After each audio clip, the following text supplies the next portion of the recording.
All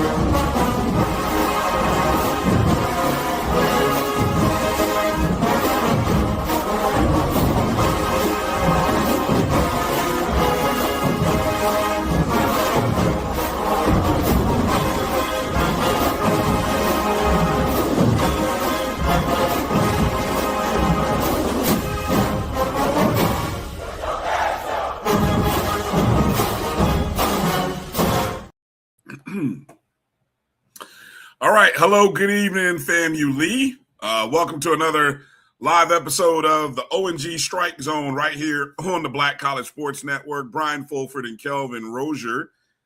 I am in the home studio. Kelvin on location. Kelvin, are you there? You look frozen there for a second. So, Kelvin, we will see if Kelvin's road internet connection is going to let him be great today. What's the status of things? How are things working, Kelvin? As you can see, Kelvin's having difficulties, folks. Might be one of them shows. You know, Kelvin, if you can hear me, I know Kelvin might be working off of the hotel Wi-Fi. You may have to switch that up and just go to the phone Wi-Fi, or maybe just off the phone do the show. I don't know, Kelvin. All right. Well, while my co-host gets his situation figured out, I'm gonna say welcome and hello to the family that's already in the chats, joining the show, wherever and however you're watching. You may be watching on the YouTube feeds via the JBN. My JBN Online, the Jericho Broadcast Network's Black College Sports Network page, or our O&G StrikeZone YouTube page.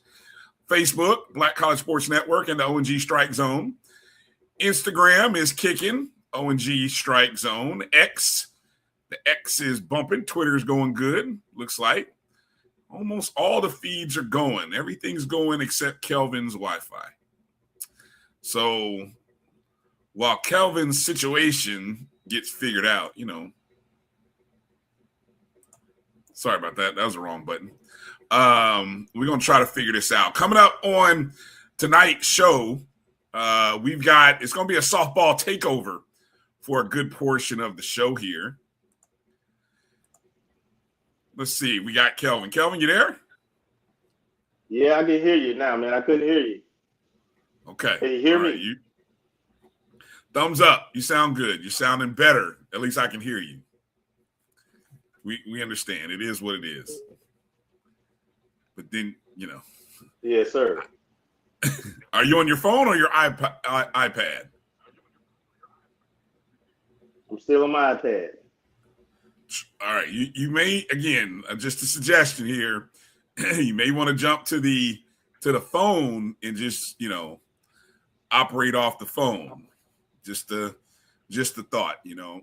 Or are you pulling Wi-Fi from the hotel?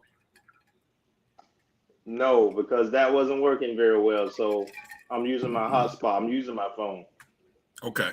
All right. Well, hopefully, you know, everybody knock on some wood, say a prayer, and hopefully Kelvin's internet will let him get through this show. But as I was saying, just welcoming in everybody into the show. We got a softball takeover for you today. The three-time Eastern Division, SWAC Eastern Division champs on the show coming up here at the bottom of the hour. We've got our head coach, Coach Brittany Beall, coming back on the show. And we've got a pair of seniors off this championship winning team, Neriah Lee, who also happens to be our Kofi Hemmingway Most Spirited Rattler Award winner from 2025. And joining her is fellow senior Keeleigh Spponer. I know the advertisements had said, I might have lost Kelvin. There we go. Advertisements might have said another senior, Amari Brown, but she couldn't make it tonight. So we got Keeleigh. So we're happy to have Keeleigh and Neriah joining us on the show. Then in hour 2, we're going to do a little update with one of the, what we like to say, one of the nieces of the show. Majesty Hemmingway is going to join the show. One of Kofi's daughters, Kofi Hemmingway's daughters, our beloved former co-host, co-producer, his Majesty's oldest, if I'm not mistaken, correct? That is correct. I believe so. Yeah, Majesty. So his oldest daughter, Majesty's going to join the show, and we're going to hold out hope that we get a chance to talk to Lourdes. Not this show, but hopefully in an upcoming show. So, just want to update folks on the announcements. You post all the stuff out there in socials and, then curveball. So it's all good. So, but thank you for tuning in. And so I wanted to set that up. Let's do the roll call before we get into what's happening on the highest of 7 hills. And so we say hello to all of our friends that have taken time to jump into chat rooms early. Of course, starting with Ken first in the chat. Shout out to Ken. Sweet, also coming in early. Thank you for being a JBN subscriber, Sweet. Jimmy Mack, a.k.a. Soul Flow Rattler. Exactly. Graduations are coming up. Is graduation this weekend or next weekend? This weekend. This weekend. So finals are finishing up this week, and we got a host of graduates that'll be walking across the stage Saturday, well, probably Friday and Saturday. There's probably a host of graduations going on Friday and Saturday. So congratulations to all of the new alumni graduates. Definitely. Ezekiel Love, thank you for checking in. Good to see you, brother. Meredith, good to have you in. Thank you for being a JBN subscriber. Dr. Wilson, Melissa Wilson, checking in. Good to see you, as always. Okay, the Wi-Fi lets you get that in. That's good. Bull checking in. Thank you for coming in, Bull. Makiba West, good to see you. Thank you for being a JBN subscriber. Ashton Harris checking in. Good to see you, Ash. Hope everything is well with you. Mary 305, thank you for being a JBN subscriber. DQ Will, thank you for being a JBN subscriber as well. Gail, another one of our great JBNs. Appreciate you too. Can join the Jericho Broadcast Network's Black College Sports Network YouTube page. Your contributions help keep things rolling for the BCSN. So we appreciate all of our subscribers who donate monthly. Marvin Allen, good to see you, Marvin. Tony, you mean? I'll say it. Hi, because I think right as he was about to say hi, he got sniped.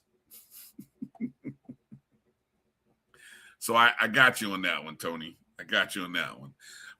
Let's see. Emmett, good to see you, Emmett. Little baby, good to see you, little baby. Thank you for checking in. Let's see. Edwin said opening round of the Texas High School Championship. Chuck Hunt, thank you for checking in and being a JBN subscriber. Appreciate you, Chuck. I did get it in, Kelvin. You got sniped right as you said hi. You tried to get it in and got sniped, but I got it for you. Thank you, man. Appreciate it. Oh man. So good stuff. I know there'll be a few other people checking in. Gilbert checking in. What's up, Gil? Is that? Oh yeah. Okay. Gilbert checking in. What's up, brother? Good to see you. Thank you for being a JBN subscriber as well.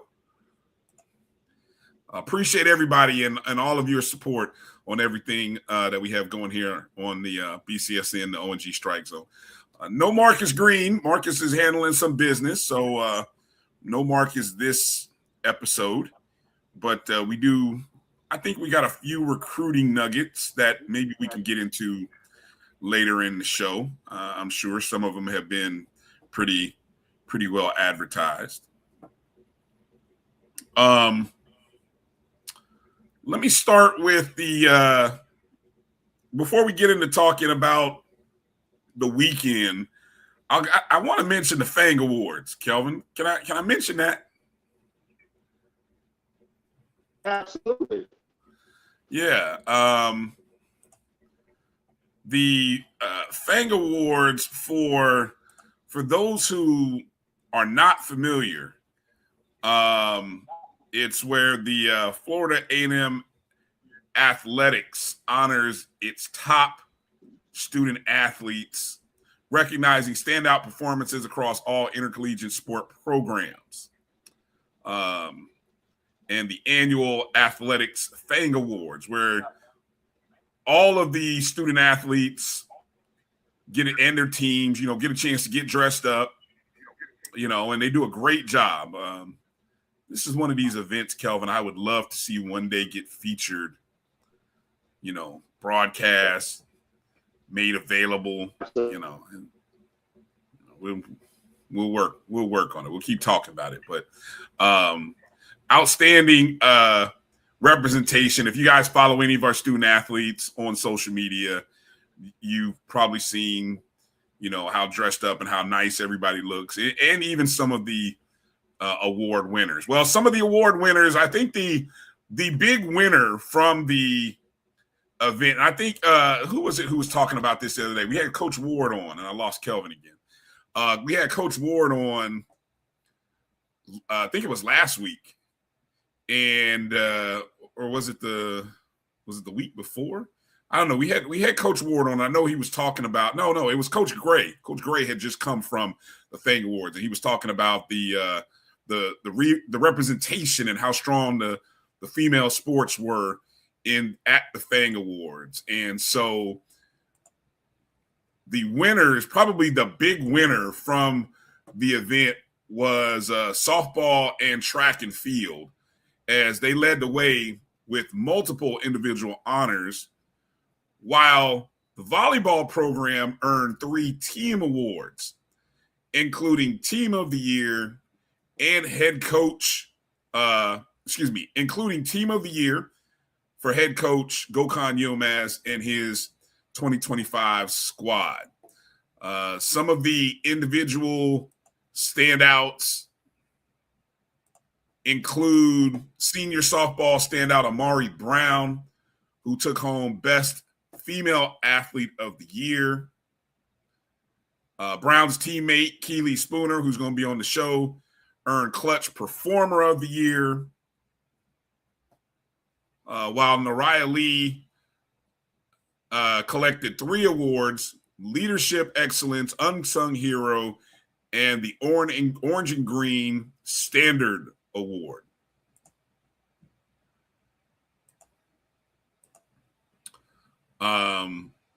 The most of any individual honoree. And then Samantha Smith rounded out softball's haul with the Iron Rattler Award. So a great day again. And I saw a tweet from Coach Jess, one of the assistant coaches, and she did a great rundown of all the honors for the softball team. So get a chance to mention that. Still don't have Kelvin. He's trying, folks. He's trying. It's going to be one of those days for him.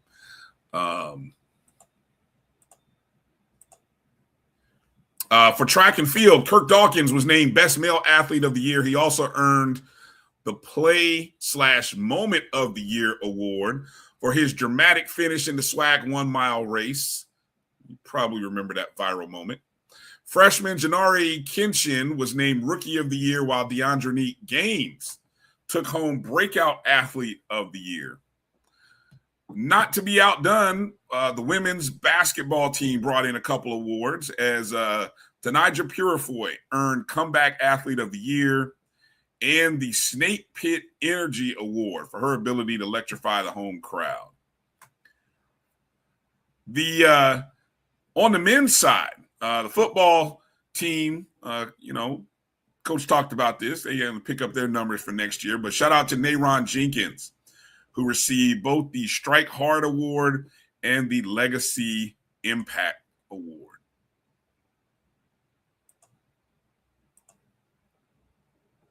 The tennis program earned the Academic Excellence Award with a combined 3.73 team GPA. 21 student athletes across 8 sporting programs were recognized for maintaining a perfect 4.0 GPA. The group included representatives from women's tennis, women's basketball, softball, men's basketball, women's volleyball, women's bowling, men's golf, and football.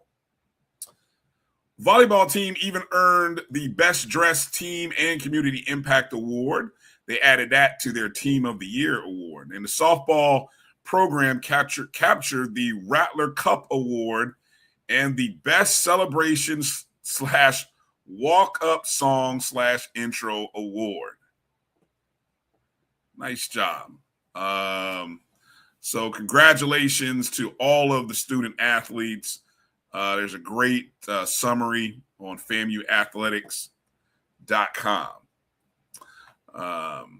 So Kelvin's having a little bit of technical difficulties. He's on location, and Marcus is not available. So, wasn't expecting all these difficulties. Normally I would have invited some of the other Avengers to maybe come join me, but we'll see. I know Kelvin is working in the backgrounds to get all of his connections squared away. So we'll kind of see what kind of connection Kelvin is able to come up with here on the show. All right. So you guys got me for a little bit. Again, at the bottom of the hour, we got our head softball coach, Brittany Beall, is going to join us, along with seniors Neriah Lee and Keeleigh Spponer, all going to join the show. Well, I guess we can get into talking about the big weekend in Tallahassee this past weekend. Of course, we had the softball series going on against Jackson State. We had the baseball series going on against Bethune-Cookman. Softball won 2 out of 3. The Friday night game was probably the more, well, it's tough to call it more thrilling, or definitely was more thrilling probably, but it was it essentially in a game in which, FAMU was trailing 5-7 in the bottom of the 5th inning, put 2 runs up in the bottom of the 5th after giving up 4 in the top of the 5th. The game went to extra innings into the bottom of the 8th inning, and junior Jordan Douglas had a clutch single RBI to center field, brought home Michaela Fernandez, and FAMU got an 8-7 walk-off victory over Jackson State. The win ended up clinching the SWAC East for the 3rd consecutive year. Free Kelvin, free Marcus. I look, it's them. It's their, it's the technology, guys. Kelvin's on location dealing with technology. Marcus is dealing with he's dealing with some personal things personal business that he's taking care of. Again, totally unexpected that Kelvin's Wi-Fi would not let him be great today.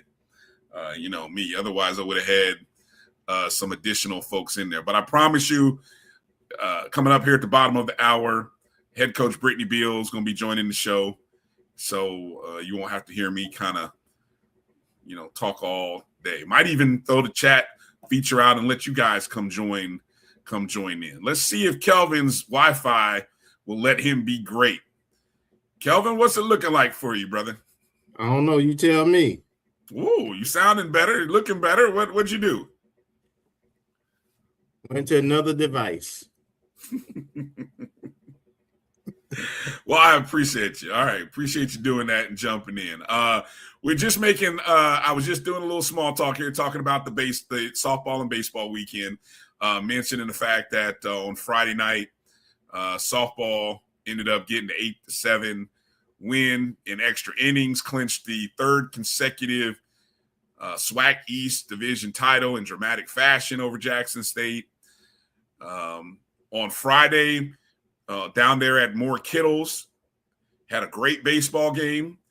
We jumped on Bethune 3-0 early in the bottom of the first inning. Jackson State would score a run in a couple other innings, and then they managed to put two, I think, in the top of the seventh, and we never could quite get the extra run across to kind of create some separation and seal that game up. Any thoughts on those two games from Friday night? With baseball, we had already talked about that the key to the series was going to be not walking batters and having people on bases because we knew Bethune was going to hit. But when no hits come without people on base, we're fine. And that's the way that Friday night game played out. We lost 4-3. We were up 3-0, I think, in the first inning. And we led all the way till they scored those two runs, and I think it was the seventh inning, 6th or 7th. And what happened that inning was we had 2 walks, and then they put 2 runners on base, and then we had a error also, and that's how they scored those 2 runs and ultimately won that game. It kind of played out that way Sunday too in baseball, but our offense was so hot and they were out of pitchers, so to speak. So that just became a slugfest. Now, in terms of softball, what I love about what the softball team did was their resiliency. Jackson State is pretty competitive team, and they really battle. And anytime that they put up runs and got back in the game or took a lead, our young ladies came right back that same inning, and put up runs and so that Friday night game, I think that was a 1-point game too, if I remember correctly, 8-7. And I also like the fact that the athletic teams support each other. I saw a football team at out at the softball field. I've seen the football coaches out there. I saw the softball team Sunday. At least the coaches supporting baseball. So a lot of good camaraderie, number one. And then a lot of success, both on and off the field. Enjoyed it. I made it to both. Yeah, it's kind of interesting. Hopefully, it's hard to see, what the crowd looks like basically from the angles that we get, those of us who are watching on SWAC TV. But by all accounts, sounds like we had great crowds at all the games this weekend. Absolutely. You got rivals. I will say this, I've been to Jackson and here, and they had a decent fan base here for the series over the weekend. Mm-hmm. And there were a couple of them that were very vocal, very, very loud. At the baseball game or the softball game? Softball. Really? Some Jackson State folks came down. Yeah, they came down, and there was a couple of them, boy, they chirped a lot. But they got quiet at the end, though. That's what they do. They chirp a lot. They like little birdies, boy. the chirpers. But yeah, so game 2, we split the doubleheader with JSU on Saturday on the softball diamond, got the closed out the regular season in dramatic fashion, in grand fashion, with an 11-3 victory in 5 innings, run ruled them. So I mean, that was a good showing, a good run. In just looking at some of the stats from that game, that game 3, Jordan Douglas, yes, 3 for 3, 2 home runs, yes, 6 RBIs. Amari Brown was 3 for 3. a triple, RBI single, 5 RBIs. Neriah Lee was 2 for 3, 2 runs scored and a walk. I mean, it was a feast. It was a feast, and it was beautiful. That was a great way to kind of to end the homestand. The pitchers did well. I think in game 2, Sam, she pitched a complete game, even though we lost that first game of the doubleheader 3-2.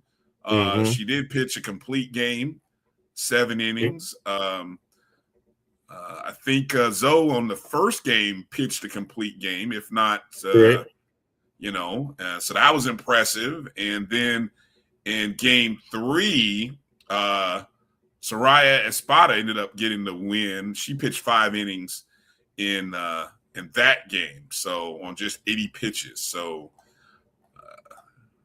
I think the ladies are ready. They're ready. Man, I'm telling you, they've been consistent all year.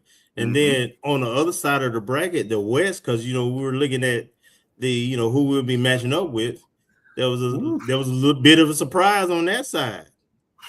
Look, I mean, I don't, outside of the folk there in Baton Rouge, I don't think anybody thought Southern was going to sweep PV. Right. And really kind of forced PV to have to go to UAPB to play those makeup games in order to clinch the West Division. And we'll talk to Coach about that. The West, look, the numbers say one thing, but we know what our eyes have shown us traditionally about the West. And I'll be interested to hear Coach's take on that, because you got 3 teams over there who 2 of them won 18. One of them, they didn't have to play to get their 18th win, but probably would have. And I'm talking about Texas Southern. So, it's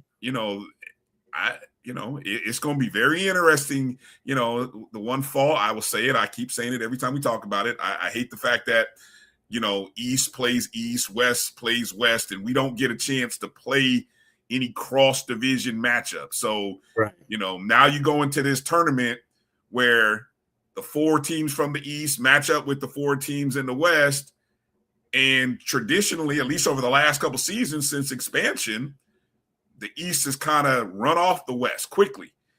And so it's going to be interesting. I would love to be able to just take off work and go to Biloxi. And any of you Rattlers that can get to Biloxi, right?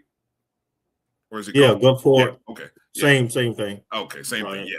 Any of you Rattlers who can get out there, I'd encourage you to do that. One final note before we go to the break on baseball.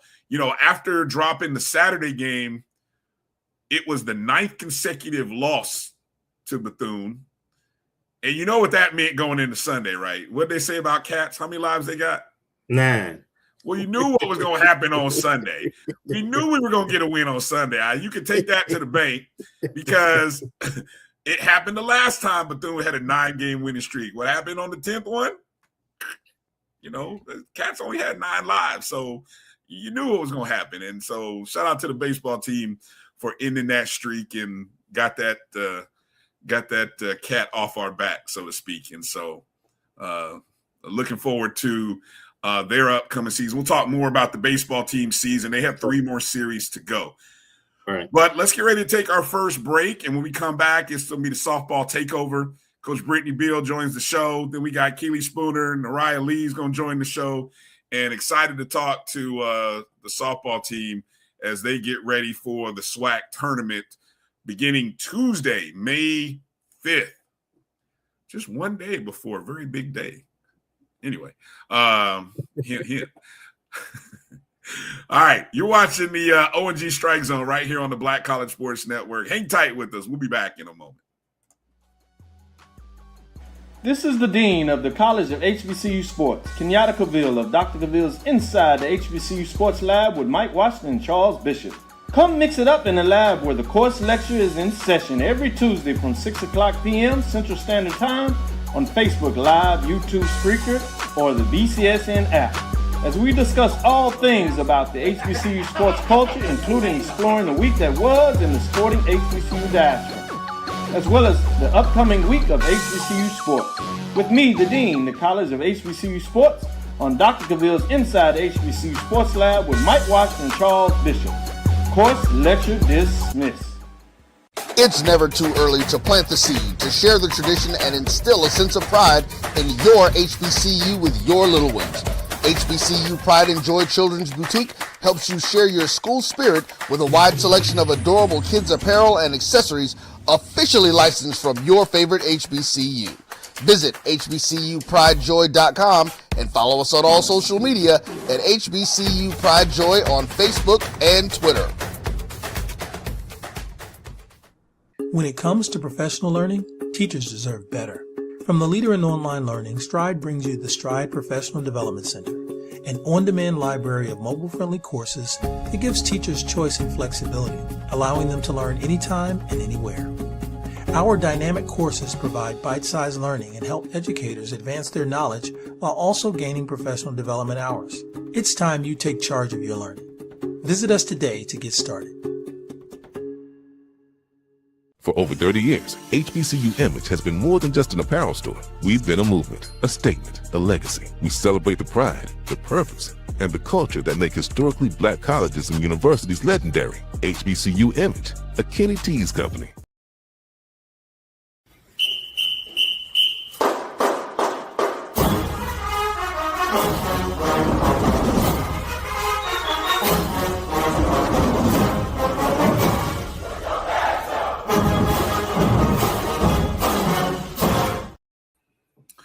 All right, welcome back to the O&G StrikeZone. Bryan, Kelvin, and joining us is our head coach of our three-time Eastern Division champions, Coach Brittany Beall.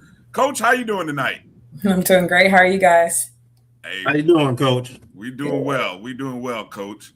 Well, congratulations, Coach. Your second consecutive Eastern Division title, third consecutive in the year for the program. Good win in the series over Jackson State. We got there. We got there. How does it feel finally getting to this point again? And you know, the challenges of having the bullseye on your back and trying to be one game better than a year ago. It feels good. It's just kind of surreal moment, you know, to spend with our seniors, but they've been working hard, extremely hard all spring, obviously all fall, but to see it kind of come all so fast within this week. I know we got graduation this week and all the celebrations for, you know, the girls that are graduating. But to know that we, you know, were able to maintain our number one seed, I think that was very important for us as a team. We've been locked in and focused all week on, you know, practicing and trying to prepare for, you know, Arkansas Pine Bluff. So I think we're right where we need to be at this moment. So I'm excited. Nice. Go ahead, Kelvin.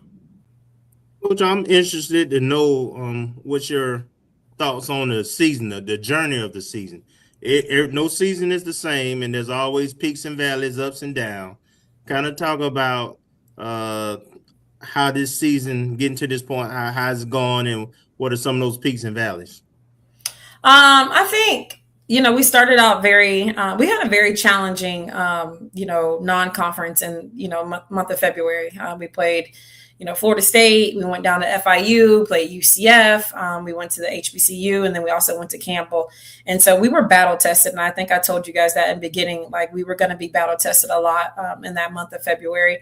And then going into Jackson that first weekend and taking the series with them, I think that was huge for us, just being able to kind of come back and kind of pick off where we left off at. I mean, in my heart, I think we probably could have swept them both times. But we know that, you know, the game of softball, you're going to have, you know, your good games, you're going to have your bad games. And I don't think we didn't have bad games. I think we lost 3-1 the first time to them.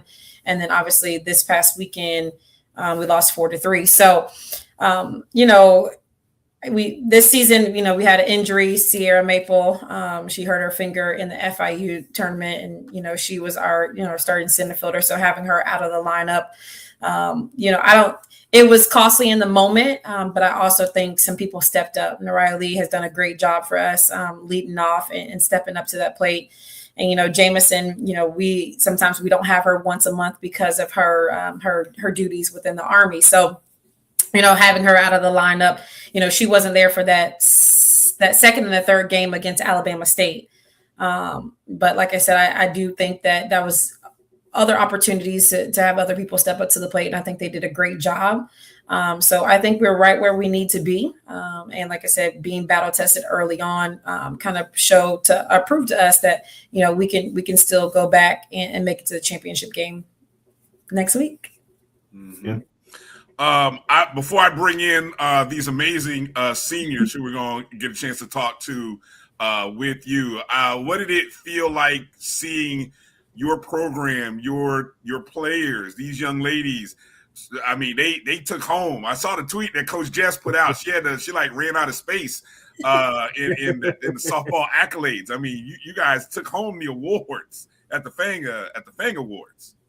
Yeah, I at first I was like, okay, softball, woo, yelling and cheering, and then they kept saying softball, softball, softball. So I was kind of like sliding in my seat. I was like, oh my gosh, everybody's gonna think this is rigged. But every award that the girls got, Neriah Lee, I think she racked up 3 or 4 awards, and like, if you listen or you hear the name, but specifically to that award, like she deserved every bit of that. The leadership award, Keeleigh, the clutch player of the year, Amari. I mean, those are legitimate awards. And I think, when you see our young women, and I say young women as a whole athletic department, I think they are all wonderful. Volleyball team, like I think I was the volleyball team #1 fan all year long. Like I went to almost every home game. Just cheered them on, rallied behind them. The same thing with basketball. So, I can say my girls, we really do try to support each sport, whether that be, that what time allows us, of course, but just seeing all the girls dressing up, and it was fun. Basketball team, the girls basketball team, they did a great job because in the ceremony you got to get up and walk the red carpet, and basketball team, I think they stole that show. They showed out. Yeah. Nice. Yeah, I love the way all of the students support each other. Yes. And amazing job. And I keep talking. We gotta get this thing on the air because it's like one of the best kept secrets. But we gotta show some more attention and put a little more shine on what these amazing young people do. But let's go ahead and introduce you to these 2 amazing seniors that we have, 2 of the Fantastic 4 that we have. Let me first introduce a young lady who took home 3 awards at the FANG Awards, Leadership Excellence, the Unsung Hero, and the Orange and Green Standard Award, and award that's very near and dear to our heart. We get to say congratulations to the 2025 Kofi Hemmingway Most Spirited Rattler Award right here from the O&G StrikeZone, none other than Neriah Lee.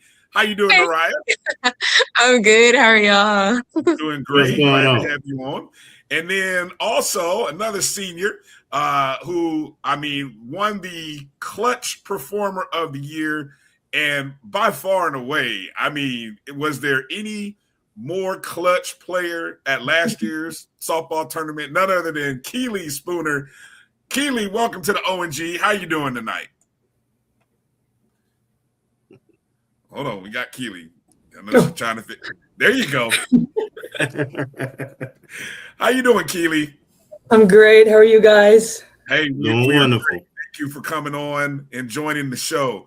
Let's kind of start with the FANG Awards, Neriah, and then Keeleigh. What was it like to see that much love, respect, admiration from peers, the athletic department? What were the vibes like for you, Neriah? For me, the whole athletic department had to vote. So it was like at least 8 different people for each category that we had to choose from. So I'm going down and I'm like, okay, I'm in all these categories with a lot of good people. So I'm like, okay. And then we get to the award and I'm seeing my nominees and stuff. And I'm like, okay, am I really gonna get this? And then they started saying my name once. So I was like, okay, cool. And then the second time I was like, wait a minute. The third time I was like, oh shoot. But it felt good because it's it's good that like I'm being seen by not only like other athletes but like staff and other different people like admin and things like that. So it was just a very like cool, like surreal moment for me. Nice. How about you, Keeleigh? I would have to piggyback off her because seeing the other candidates that were up there, it's kind of like, oh, I've seen what track and field's done all year. I've seen what women's basketball has done all year. But then again, it was like not a shock because I do feel like I deserve it. But it was just the support behind like my team too. I feel like we were the loudest at the SWAC Awards also. So having the support from like not only our team but the academic advisors or whatever, it did make it so much better. Nice. Go ahead, Kelvin. All right, I'm gonna start with Keeleigh first, and then Neriah. I want you to tell us your major, when you graduate, and then your favorite moment. It can be on the field or off the field at FAMU. Okay.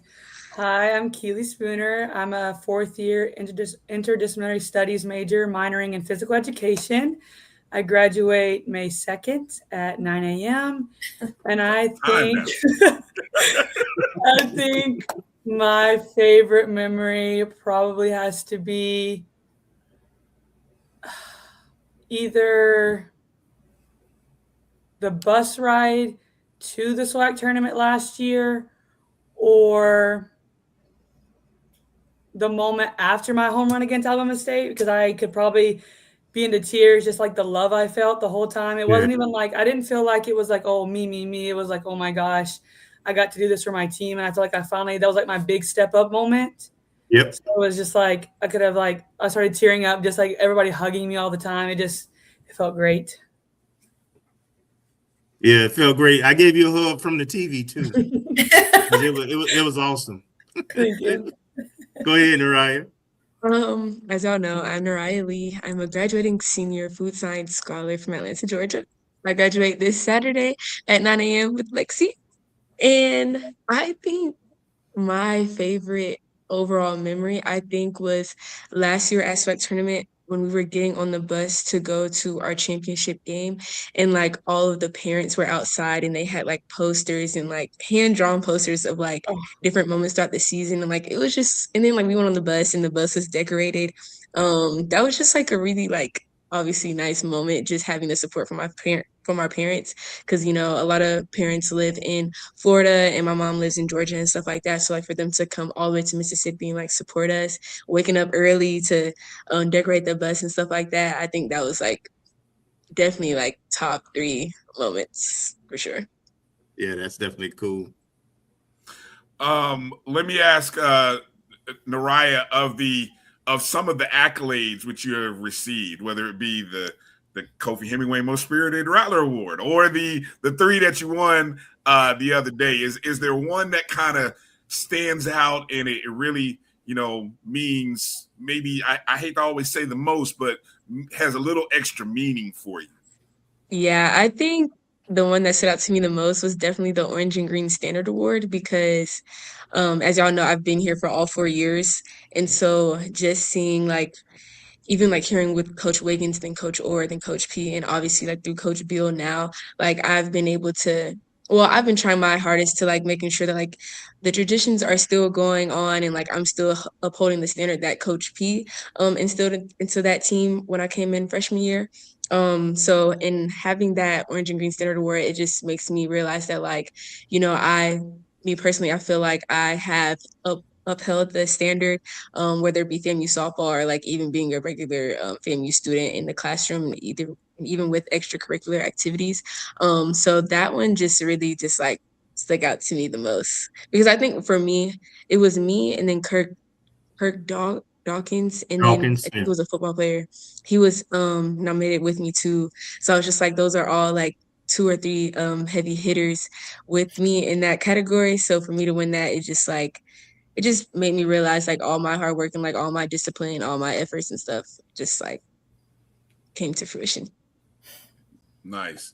And for Keeleigh, it's hard to think about clutch moments, like a singular clutch moment, because you just talked about one, and then I got to thinking, I remember that there was a clutch moment against Bethune at the end of the season last year. There's been clutch moments. I mean, It was 2 or 3 in the SWAC tournament. Yeah, there's been 2 or 3 in the SWAC tournament. I mean, when you think about, and obviously the career is not over, right? I mean, I got people asking if we got more seasons for Keeleigh, but anyway, when you think about your journey to FAMU in these past 2 seasons, what kind of things stand out for you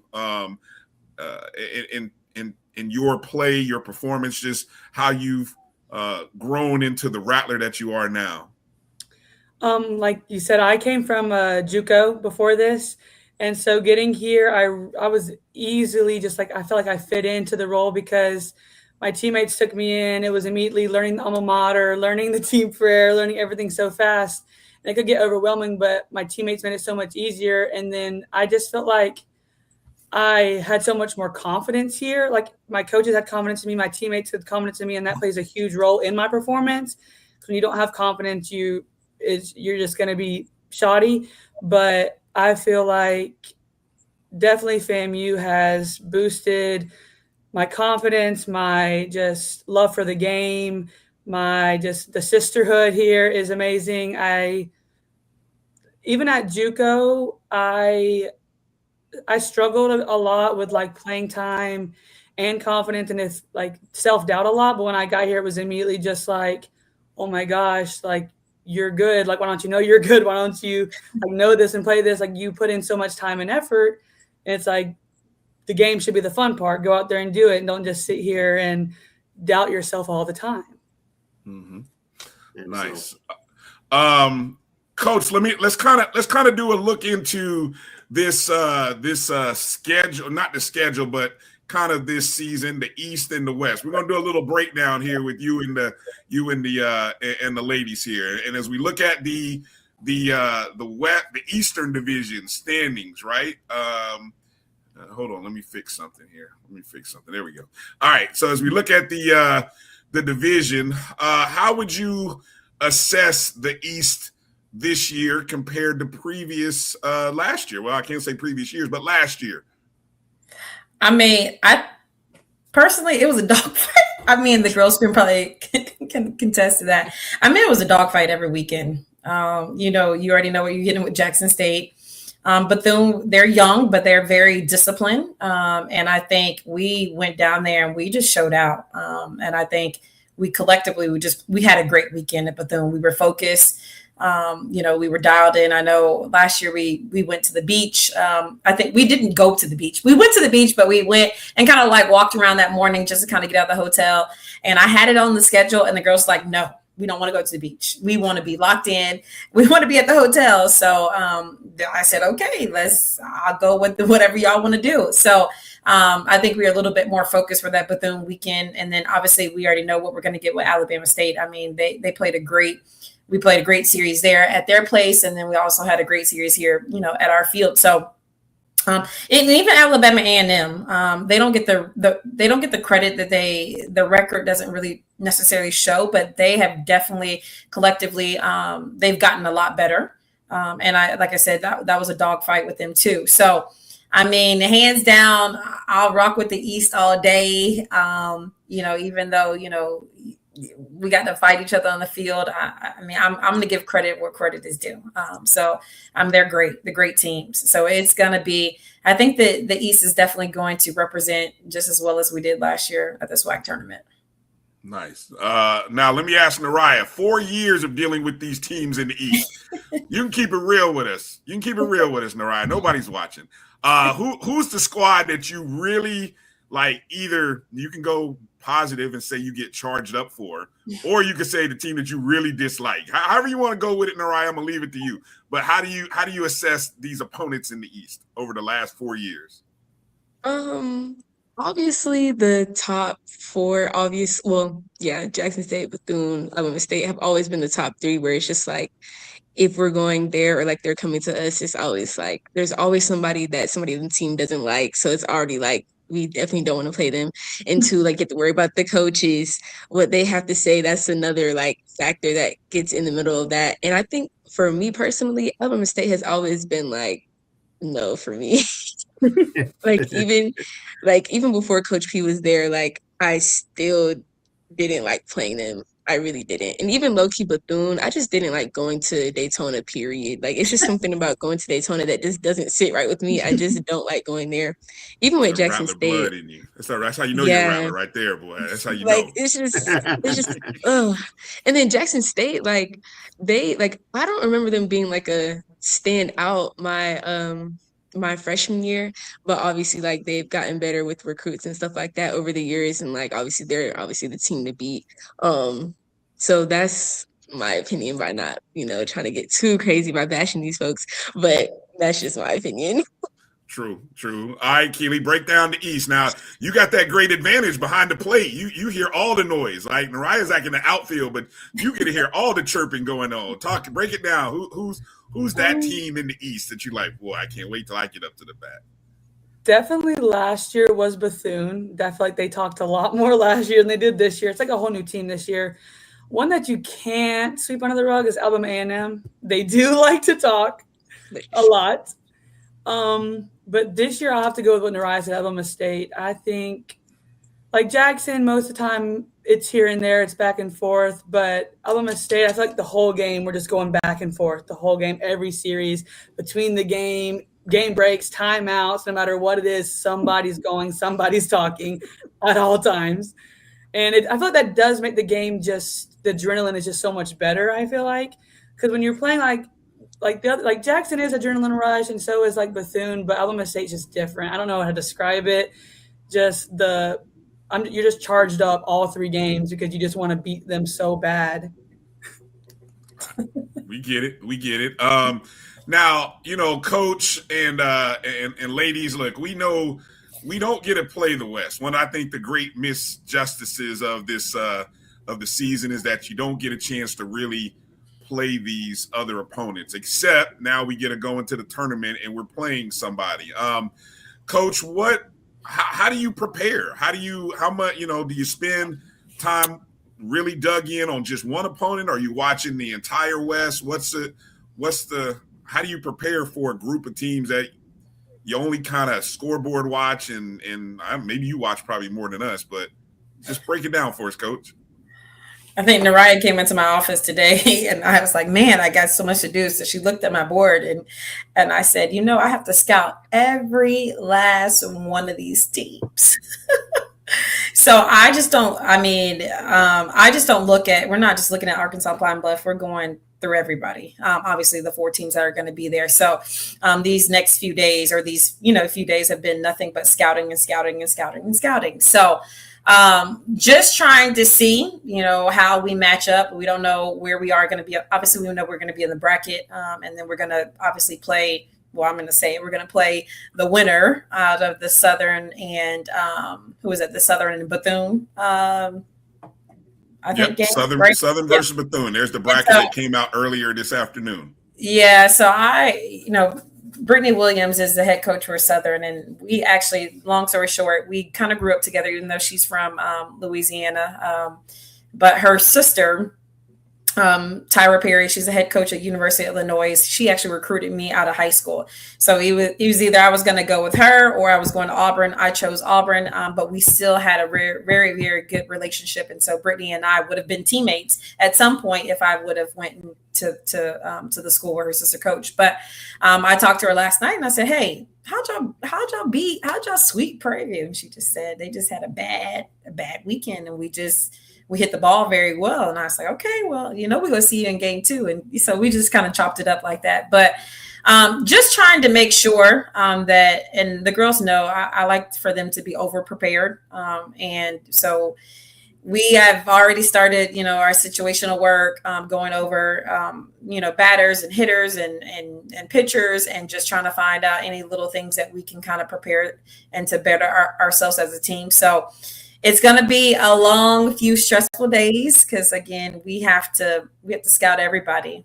So I'm excited. I know once we get there to SWAC, I can probably breathe a little bit and sleep. But these next few days, I'm going to be stuck to this computer or to the TV looking at all these games. Okay. Go ahead, Kelvin. Coach, when do you travel? When do you leave?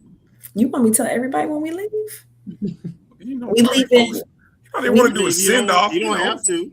We leaving? No. Okay, we're leaving on. We're gonna leave on Sunday. So we head out on Sunday. We'll go, and the girls can tell you I like to follow our itinerary pretty close. So we're gonna go, take our time, do a little things on the way, and then we'll end up in Gulfport. I think we have a practice time on Monday, so we'll practice, be prepared, have our meetings, and it's showtime on Tuesday.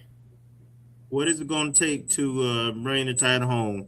What do you need from your team in order for us to be on the right trajectory?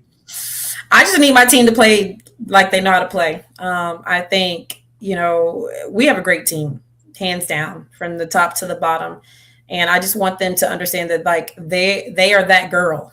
And I know that, the season, with highs and lows, with them performing. And it's just kind of good because, like, even like last weekend, Jordan stepped up huge to the plate. And the weekend before, it was Neriah. Then the weekend before, it was Amari. Then the weekend before, it was Lexi. And then the weekend before, it was somebody else. Like, it's always somebody else that's stepping up to the plate. And to me, I feel like that has always been, great for us as a team. Do we collectively need everybody to step up at that same moment next week? Maybe not. It would be nice, but I just think that I want them to go out with a bang. I can remember what that feeling felt like last year, and we were just, we were upset, hurt, but I just don't want them to feel that way again. And I know with these seniors, they're leading the right way, which is great. Great teammates. So I just think that we just got to do our part. We got to stay locked in. We can't be distracted by umpires or, coaches or fans or whatever thing. We just got to stay locked in. And, I took Coach Gray's, slogan this week. Our slogan this week was all in. So we talked about just kind of being all in this week for each other and being intentional about our reps, being intentional about everything that we do this week. And obviously we know next week our word will change, but this week our word of the week was all in. Well, let me jump in again, Brian. I got to say, Coach, I love how you managed the game. In the JSU game, there was a runner that was substituted in, and you went to the ump and you pointed out something. What was that that you pointed out that got that runner out? So I have to say this at the beginning because the girls, they'll probably laugh at me, but I think a few weeks ago we had practice and Neriah Lee was one of the ones that kind of spoke up, and she's like, Coach, why do you always call timeout? And I said, well, because I try to get the girl, I like the infield, the pitchers and catchers, I try to prep them. Hey, this is what you're going to see, because in Neriah's in the outfield, she doesn't have half the time she don't know what's going on. She just say, oh my gosh, Coach Beall's calling timeout. So they said, Coach Beall, sometimes we got it. I said, okay. So girls, you can attest. I haven't been calling timeout lately as much. So whatever. But this time I had to call timeout because, I'm looking at my paper, my sheet, and I was like, okay, that girl just went up to bat, but he didn't re-enter her. And so I knew if I would have let Jace Jackson get a ball, that I wasn't going to be able to contest it. So I was like, oh no, like I got to call timeout. And he knew it. He knew what he did. Right. But I also, that was a pivotal point in the game, because I think if she would have gotten on base, I think we would have had runners on first and second with, was it no outs? Or maybe it would have, I think we only had one out or something like that, but it was just a pivotal point because I think their number 3 batter got up, it was Jace Jackson, which, I mean, she leads the SWAC and hitting. So I just think that in that moment, that was and everybody else didn't know what was going on, but I knew in my mind, like, okay, like I got to call timeout right now, because if she pitches the ball, then that I can't contest it. So I was proud of myself in that moment. I am too, Coach, and I will tell you, I absolutely love watching you, because you do a lot of visits. and it's very strategic. I noticed that, but I love it, man, and it's a successful formula, and it just shows how you watch the game and know the game, and it makes the game better. So I try. The girls say I do it too much, but they'll next week, trust me, they'll be looking in the dugout trying to figure out like hey coach, what's the game plan? And I sometimes I tell them I try to slow the game down for them, and then also let them be prepared. I think Lexi and I probably look at each other the most in the game, so I can kind of tell when things aren't going the way they need. She'll just look at me and I'll look at her. We'll laugh. We'll do all those things. So Neriah can't see all that in the outfield because she's in the outfield. So Coach, hold on. It was another piece of thing that I noticed this year that I hadn't noticed before. You all have wristbands, and I guess you kind of, instead of doing signs, you use technology. We did it last year. You probably didn't pay attention to it. We did it last year. Yeah, last year. Okay. Well, some of our pictures, I think Sam was the one last year. She likes more of the verbal numbers out loud, but this year I think she kind of transitioned to the watches. Some schools have them, some schools don't. I think we did this year. We can do them on the offensive side. Last year we can only do them for defensive side, but this year we can do it for offensive side. So that's probably what you're seeing when the batters are getting in the box. They can look at their wrists, their watches. So, sometimes we're calling plays, or sometimes we're just giving some motivational, pieces to them. So I think that has helped a little bit than screaming and yelling. Because, if you're coming to the games, and especially SWAC, it's going to be loud. It's going to be loud. And there's been some practices where we've had loud music so we can understand and hear each other and communicate. So I think having the watches offensively have definitely, helped. I was going to say, you get the replay. You get the use of replay. Yes, I'm excited. I think I got so many people called out last year on that. It kind of backfired on us in the end. But, as I told Neriah, you just keep running, girl. Just keep running. So, throughout the season, we've seen people leave early all throughout the season. And I just keep saying, I can't wait till we get to SWAC. I can't wait till we get to SWAC. I can't wait. But this year, we get our challenges back. If we win them, we get them back. Good. Boy, I tell you, that's gonna be the fun part of watching our games, is counting how many challenges coaches use. Let me ask this. So Neriah and Keeleigh, so my question, I was going to talk about the preparation, and then I'm going to ask you a couple more questions off some of the things that Coach said. But what is that? And again, I think it's interesting, Keeleigh being a catcher, Neriah as a leadoff hitter. What is preparation like for you going into, this week? Obviously, you got a lot of things going on. You got finals, you got graduation prep, but then at the same time, it's like, oh, we got this big tournament. What's preparation like for you, Keeleigh, and then Neriah?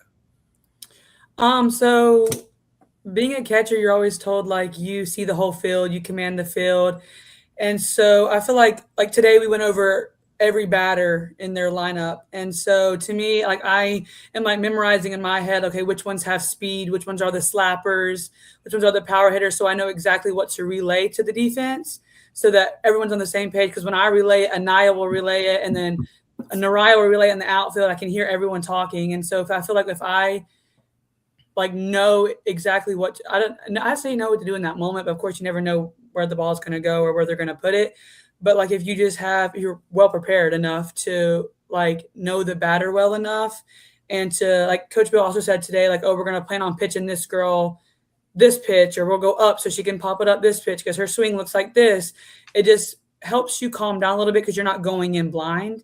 And so, like, okay, so I can trust my pitcher to throw this. And if she doesn't throw it, it's all like, if she misses her spot, it's all right. We have the defense behind it, but we're just prepared enough to go into it and to know, like, okay, the defense has me. Coach Bill has it. I have it. I know exactly what to say to the defense. I know if I need to move someone up, I can, hey, she hit it to you last time soft. Come up a little bit. She's got speed. Or we can roll it up in the middle here because I know that she's not as fast.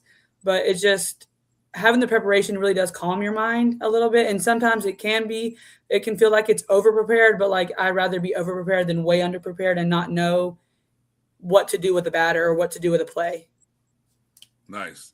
How about you, Neriah? Either especially from the offensive end, as you being a leadoff hitter, and then if you want to speak to being in the outfield. Yeah, for me, especially this week, with finals, obviously, like we all have different times for our finals and stuff like that. So me personally, I wasn't able to go to practice today, but I took it upon myself to go into Coach Bill's office, ask for the scouting report because I seen on the practice plan that they were going to go over situations. So I went in there and just looked over, just like skimmed through off rip just to see like what the players were doing. And then also before that, I had went out to go hit with my assistant coach because obviously I wasn't going to be at practice. So making sure that like I'm still like making sure that I'm staying on top of my fundamentals with slapping, and then hitting different pitches up and out, and also making sure my bunt game is good too, working on that too, obviously.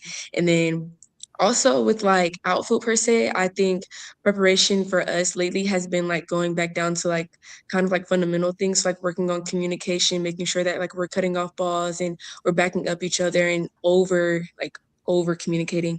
And like with the outfield, like we do pretty good with like communicating with each other and things like that. So during practice, making sure that like, we're doing good with our drop steps and making sure that we're actually getting our glove down, different speed and agility type things. And also Coach Bill likes to prep us for the heat by running. Like a lot. So that's been something that's been, I guess, not good in the moment, obviously, but it'll help us in the Mississippi heat. So that's what we've been prepping as a team also. But yeah, and like you said, like with graduation, like it's easy to just like, because I'm done with my finals, so like I can easily just chill. Like, but I'm like, we have to play next week. So I'm like, okay, let me just go out to the field and do a little bit something because obviously like I won't be practicing in a couple of months. So I'm making sure that, I take advantage of all my time now. So yeah.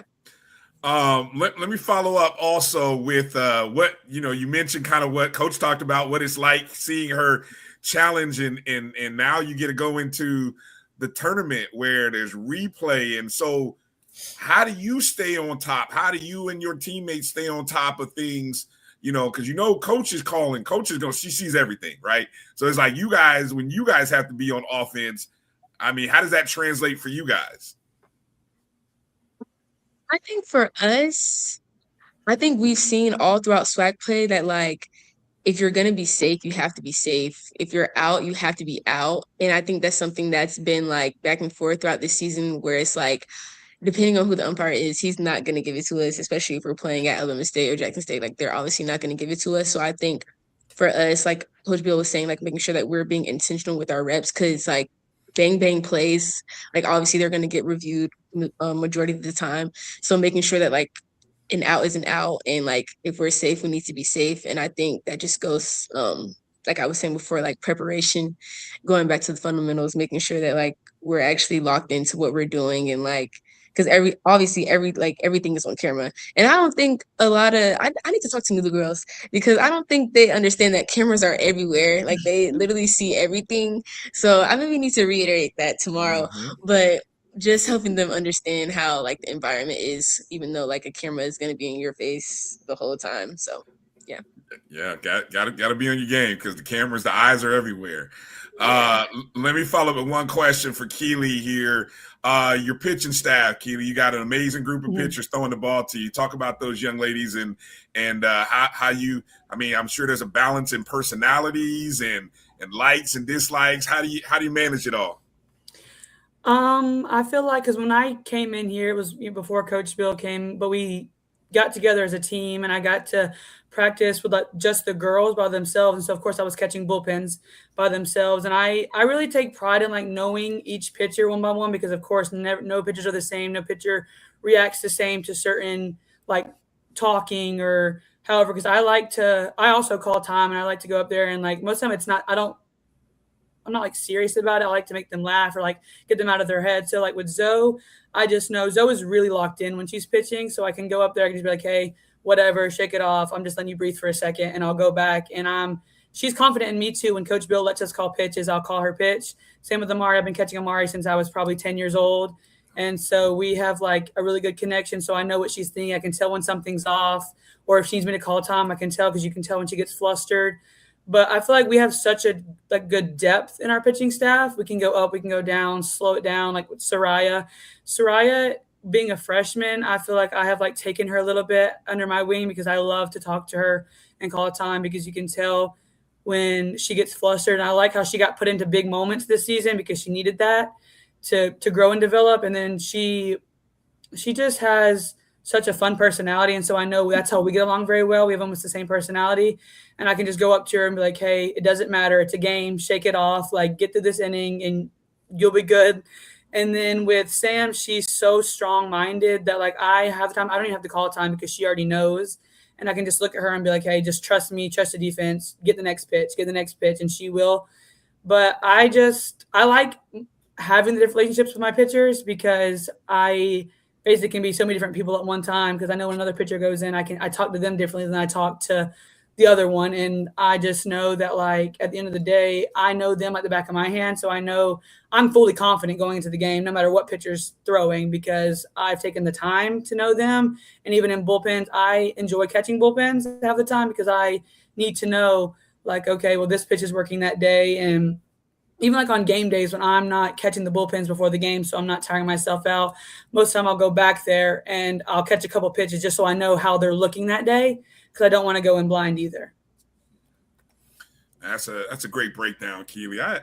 I tell you, Coach, I get a kick out of talk. I need to be talking to these young ladies like more. I wish we could find a way to talk to these young ladies more after every game. I mean, such great insight, and I love the knowledge. Well, I mean, Coach, look, I know it's a late night, and we don't want to keep you. I mean, we could talk to you forever. I mean, what do you want to tell Rattler Nation? Anything that Rattler Nation can do for you and the team before you guys depart? I'm gonna give you the last word, and then I'm gonna give it over to the girls to let them kind of give some final shout outs. Just pray for us. Pray for us. No, I've been super, this season we've been super blessed, just with the love support that we've had, from our parents, from fans in the stands. We thought that this weekend we weren't going to have a lot of fans because we knew baseball was playing Bethune. We knew how big that was for them, but we also knew how big this was for us. And just to see even the Alabama State game, like the Alabama State series, like that, I think that Friday night, like it was packed, like to the point where you couldn't even find a seat. It was so packed. And it was like that, against Jackson too, of course, with Bethune being here as well. So just seeing like the fans coming again and again, and me being able to kind of like go up to people and like, oh, I know you. And just seeing how they rallied behind the girls. I think that's what really kind of got us through. And I think for this upcoming week, I know that everybody can't make it to Mississippi, but I know that a lot of people are cheering us on. So just pray that the girls, and, we pray a lot amongst the team, and just letting them know that, that to always have the confidence and the strength to know that they can do all things, and just this is their time to shine. And as a coach, I just want to take a step back and let them do what they need to do to win. And, having this senior class has been, like last year, I mean, of course I was sad that the seniors left, but like having these girls, for 2 years, it's sad because I can't depend on Neriah. Can you do this? Or Lexi, can you do this? Amari, because, they are very, very, very humble and very selfless young women. So we're going to miss them, but we definitely want to make sure we go out with a bang. So just pray. We have safe travels, safe from injury, and we want to be able to come back with that SWAC title and get prepared for the NCAA regionals. Well said. Amen. Keeleigh, Spponer, give you a chance to get a last word. Any shout outs, anybody you want to say hello to, whatever you want to say to Rattler Nation. The floor is yours, young lady. Thank you. I'm pretty sure both my parents are watching, so shout out to both my parents. And just, I guess, the whole Rattler Nation, because we do feel the love, even though some of it's silent. We do feel it. I'm going through all the time. I see Facebook, Twitter, everything. Sometimes I even go back and watch like the reels from last year that are posted, and just like the comments just from everywhere, FAMU from everywhere. It's amazing. So I know I'm going to keep that in mind going into the tournament. Good stuff. Neriah, Rattler, the floor is yours, young lady. I just want to say, hey, mommy and daddy, and maybe grandma, and my sister too. Hey, Maya. And then also I just want to say to Rattler Nation, thank you all for just supporting us throughout the season. Just the immense support, even if you were watching on SWAC TV or like you were at the game witnessing it all. Like I just want to thank y'all so much. I think me personally, I just love the support. Obviously, who doesn't love support? But like just having like a whole bunch of people in the community and like from afar, alumni from all over the country, just like watching us and reaching out to us and like just wanting to give back to us. Like it's definitely been like just I just had to sit back sometimes, just like just be thankful for it all, because it's just like it's just FAMU is just great. I just love FAMU. But yeah, we just thank y'all, and like Coach Bill said, please pray for us. And yeah. Well, ladies, Coach, you all represent us well. We are so proud every time you all take the diamond, pregame, postgame. It is an honor to watch you all play. You make us proud. I mean, you got some great ladies here. You got a great team. Just remember that, like Coach said, all things are possible, and this is your time to shine, ladies. And so I think I can speak for all of the alums and the fans and the family watching and in the chats and everybody who will watch. We are with you all 100% on that bus to Biloxi. A lot of us will be coming down, flying, driving, and a lot of us will be watching on SWAC TV. So, be great on purpose. Thank you. We appreciate you guys so much. Thank you. Everybody hang tight. We're going to go to a break, and we'll see what we got next. And again, we'll talk a little bit more about the tournament. We'll talk offline and kind of let people know what the schedule's like, so on and so forth. But again, for Coach Beall, Neriah Lee, Keeleigh Spponer, we thank you all for joining us.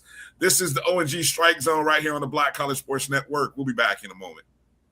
For over 30 years, HBCU Image has been more than just an apparel store. We've been a movement, a statement, a legacy. We celebrate the pride, the purpose, and the culture that make historically Black colleges and universities legendary.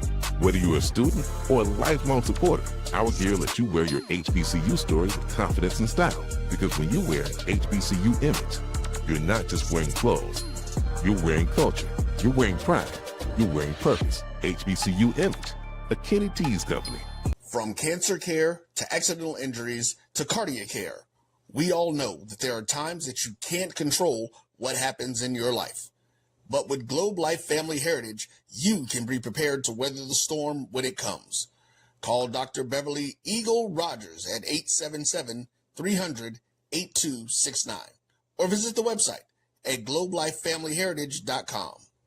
With over 25 years of serving communities, Dr. Beverly Eagles Rogers is here to help you and your family through difficult times. Dr. Beverly takes pride in Globe Life being one of the few companies that returns 100% of premiums to clients that stay healthy. So for more information, call Dr. Beverly Eagle Rogers at 877-300-8269 or visit the website at globelifefamilyheritage.com. Are you hungry for authentic Caribbean food like jerk chicken, oxtail, red snapper, shrimp, tofu, and rasta pasta? Well, find your way over to Mango's Caribbean Restaurant, 180 Auburn Avenue, right next to Royal Peacock in downtown Atlanta. Them belly full, but we hungry. Mango's Caribbean Restaurant, open daily from 11 a.m. to 10 p.m. And on Friday and Saturday, we're open till 4 a.m. Come to Mango's and put some spice in your life. So we've got a good thing going.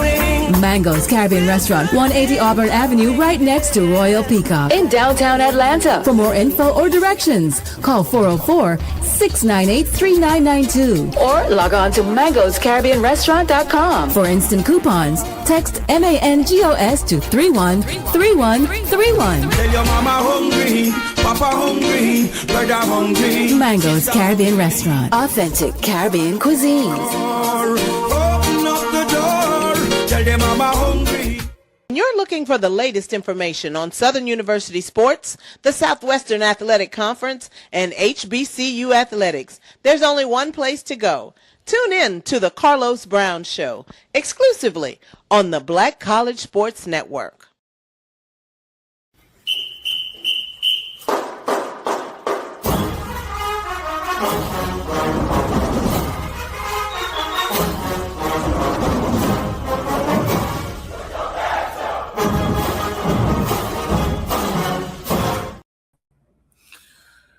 Wow. Welcome back to the O&G StrikeZone. Bryan and Kelvin here. Man, what an amazing interview. I hope you guys really appreciated that, enjoyed it. Great conversation with Coach Beall, Neriah Lee, and Keeleigh Spponer. However you follow them on socials, X, Twitter, Instagram, just let them know you appreciate A, them coming on the show, and then B, make sure to wish them well. What an amazing group. Great analysis there from the players and the coach. And I mean, I'm really excited about this tournament. This is, I heard Dr. Cavill talk about this yesterday when I was on the show. He felt like this season, Kelvin, in the SWAC might be, at least on paper, in terms of how teams are playing, the most competitive SWAC softball has been in some time. Again, if we just look at the records of the teams in the East, and like we know Jackson State is the defending champ, and then you go and look at what's in the West, 2 teams with 18 wins, another with 17. I mean, overall records are impressive. I mean, this is going to be an interesting tournament. It's going to be an interesting tournament. Absolutely. We and all of us have some pretty decent out of conference wins out of that group. And you got one team over there in Southern that already has 30 plus wins. So yeah, you got with 20 plus wins. So the bracket, there it is, came out earlier this afternoon. Again, they play at the Gulfport Sportsplex in Gulfport, Mississippi. Beautiful facility by all accounts, as I've seen it on TV. Never been there. Beginning Tuesday, May 5th, the first game of the day, the defending champs, Jackson State, taking on Texas Southern. That's a 2 East versus 3 West matchup. Prairie View, and then at 1 o'clock, you've got number 2 Southern in the West taking on number 3 Bethune from the East. That's a 1 o'clock game. Then at 3:30, you've got number 1 Prairie View from the West going up against number 4 Alabama State. Come on, Coach P, get it done. Let's go. Coach P got a lot of success against Prairie View. Absolutely. And then we take on UAPB at 6 o'clock. All games will be on SWAC TV. And then you get into the winners advance to Wednesday at 3:30 and 6 o'clock. And the losers end up having to play for a chance to stay alive at 10:30 and at 1. And so you can kind of see the format. You essentially got 4 games being played on Tuesday, Wednesday, and Thursday. And then, you see what happens on Friday. What's your thoughts on the layout of the tournament, Kelvin? Given it's East versus West, the layout is okay with me. Because it rewards winning and, losing. And I think the key for any team trying to get through this tournament, and it plays out the same way in baseball, is to avoid the losers bracket, to keep winning, because it's tough. When you get into the losers brackets, you got to play more games, you use more pitchers. And hopefully the weather will hold out too. Yeah, that was the thing last year that was a bit of a bugaboo. I think that's kind of been like that the last couple years. So while we're praying, pray for some great weather, and that weather doesn't become an issue, right? Mm-hmm. One thing that I've seen in other conferences regarding, I think we were talking about this, the HBCUAC brought up, where they do a best of 3 in the championship game. What are your thoughts on that? You think, would you like to see a best of 3, assuming that whoever comes out of the winner's bracket, whoever comes out of the bottom half, play in sort of a championship series? That's the interesting concept. I think I've seen a couple of D1 conferences who also do that. It takes it gives the better team a chance, because it's hard. You can have a great day or a bad day for one game in terms of a championship game, but if you win 2 out of 3, then chances are you're the better team, period. So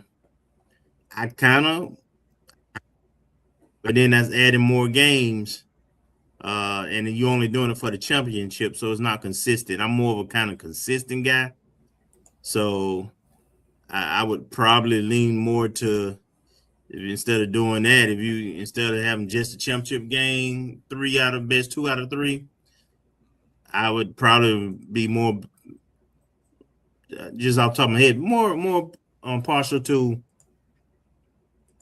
double elimination, maybe. Okay. I do want to correct something that I may have said, or I may have misled people in terms of those times. Those times that you see are central times. So FAMU's first game is 7 p.m. Eastern. So again, those are the times that you see on the bracket on the screen are Central Standard Times. Of course, we are Eastern time, so just everything is pretty much 1 hour ahead for us. So first pitch for FAMU against UAPB will be 7 p.m. on Tuesday, May 5th. So like Kelvin said, you want to win, and you want to keep progressing in the winner's bracket. As fewer games, better opportunities, right? Yeah. All right. Let's bring in our next guest. I believe she's in the waiting room, and it's none other than one of our, we like to say one of our show nieces. We bring on right now to the stage. Welcome back to the O&G. None other than Miss Majesty Hemmingway. How are you, lady? Can y'all hear me now? Yes, we got you. We got you now. I'm good. How are you? I'm doing well. I'm in Miami right now. I am interning as a child teen therapist, affiliated with Broward Therapy Group. So it's my last internship, thank God. And then I'll be graduating with my master's degree in clinical social work at the end of July. And then I got a fashion show on the 26th for Miami Swim Week, so that's gonna be cool. So you're still in both fields. You're still doing the modeling and fashion stuff too, right? Mm-hmm. Yes, I get my hair cut tomorrow. Y'all see me looking a mess right now, but it's okay. It's okay. I get my hair cut tomorrow. How do you manage? You got a pretty busy schedule with school, interns. I know you're active with your church. How do you stay on top of all of that? I guess just like knowing which activities are on certain days, like definitely having self-care, like going to the gym, hanging out with my friends, therapy, having someone to talk to and like vent to has been helpful. Yeah, pretty much just remaining focused on my why, of why I'm doing the things that I'm doing keeps me driven. Cause like I've asked God, like help me to finish strong, you know, in everything that I do. You know, like I like to be intentional. Like that's one of my values. I just want to be intentional about everything that I do.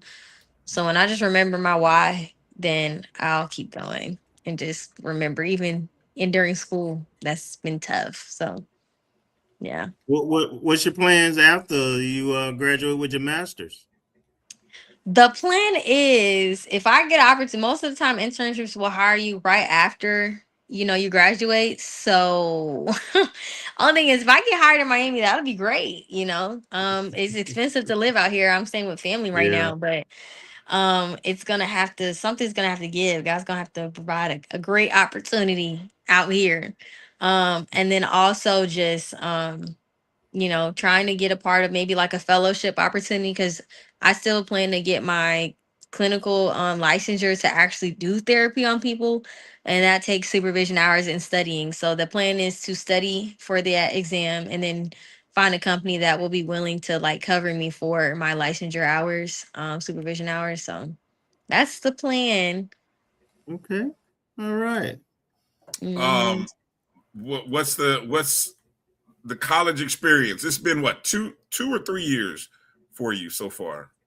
It's been 2 years in the grad program, 3 years in my undergrad. Has it been, you know, the expectation, what you thought it would be, or what has sort of surprised you about the grad route? I would say how hands-on it is. Like it's very personable. I know people are like told me, why aren't you at FAMU? Why aren't you at Listen, FAMU didn't have the program. Okay. Otherwise I would be there. But I had to go what was open. So I went to Florida State. I sure did. And my professors have been very, very kind. They give us their personal numbers. I think the most interesting thing is how they collaborate the medical program with the psychology program, because when you go into like get a clinical done or a physical done, you know, they're trying to merge doctors asking more mental health questions along with like a physician assistant and the doctor. So we had to do actual clinicals with actors, and we had cameras watching us on an actual like real life session with a real problem.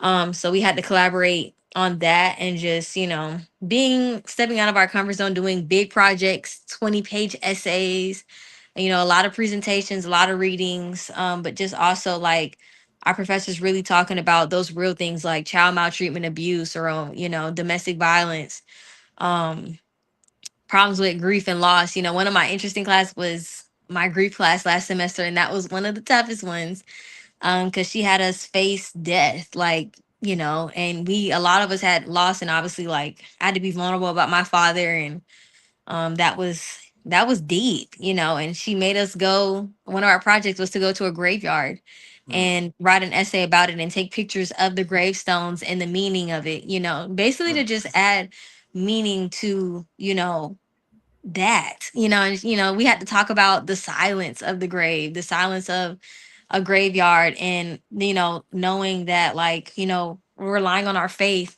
And I told the class, Jesus believers or not, I said I believe my daddy's in heaven. I know that he is. But even just opening up about that and hearing different belief systems and everything, and just being vulnerable to cry and also share parts of my dad, that was deep to do that. But it's just very hands-on. And so my professors tell us if we can't be vulnerable with each other about our own issues, like how do we expect our clients to open up about what's battling with them internally? So I really have done the work. I feel like this program has changed me and even improved my communication style and how I listen, and taking that with me in relationships, and also like processing grief too. So it's deep. Yeah. It's got me wondering how you, because I think I can only imagine that those lessons and those things you're being taught in your learning experience, and then are you able to, what's the right word? The word I want to say is, are you able to kind of express that with your family, with your closest family, you know, whether it be your sister or other family members? I mean, how are you able to I guess, practically apply some of the things that you're learning, or is that still kind of a work in progress for you? It's definitely a work in progress because people are people and I'm me, and humans are humans. But yeah, it's always a progress with relationships. But I think it has caused me to check on myself and like question myself, like, am I a good listener? Like, am I vulnerable? Do I, am I a safe place to allow vulnerability? Like, it makes you question those things. And then also just I always tell my grandma, like, when as soon as I get home about my class, the way it went, collaborating with other people and like hearing different perspectives and things. And I definitely told her about my Greek class. I had to, open up with one of my guy best friend's mom, and I was like, can you come with me to the graveyard? Because I don't want to go by myself. And she came with me, and just listening and allowing her to, like, I'm like, I don't want to do this project. I don't want to. I told my professor I was about to quit your class. I don't want to do this. Go to a graveyard. But, it caused me to even just open up to my family members about my discomfort and allowing them to be with me in that moment, to be like, you know what, like, I'm not in this by myself, or even just talking to my grandmother about my dad, or, how class is going. Like, grandma, I don't want to do this assignment today. I just don't. But she was like, you know what, you're doing this for your future. So it's been a lot of that too. So yeah. It's huge. It's huge. So Majesty, you're very talented. You do a lot of things. The modeling. You're doing your academic thing. I know you can sing a little bit too. Really? Where did y'all find that out at? Don't worry about it. I posted notes. So do you have any interest in potentially branching out, doing anything in the entertainment field, or in another way of asking that, if not, what did you like to do for fun? I've worked with my church musicians on this song that I wrote, called You Made a Way. I've been working with my church musicians on that, and they've allowed me to do it. Like, I told them, if I sound a mess, I'm not hopping on the mic. I'm not hopping on no television. And so they said, that's fine. So they told me it was good. So we've just been working on that. I've just been praying about like the production of that. Like, I have a whole vision. I just don't normally tell people like, oh, I like to sing and write music. It's more so like something I do on my own if I'm like, in my head about something, just a way to express myself between me and God. But yeah. What was the other question? What do I like to do for fun? I went to the beach yesterday. I like to go to the beach, nature. The beach is definitely my calm place. I liked animals. I think I told you me and my dad like snakes and gators. I like horseback riding. Yeah, I'm the odd one of the family, they say, because they're like this black girl that likes to pick up reptiles. Yeah, I'm her. Yeah, I'm her.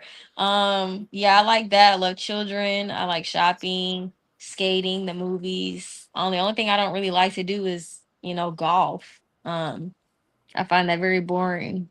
Yeah, I'll play cards.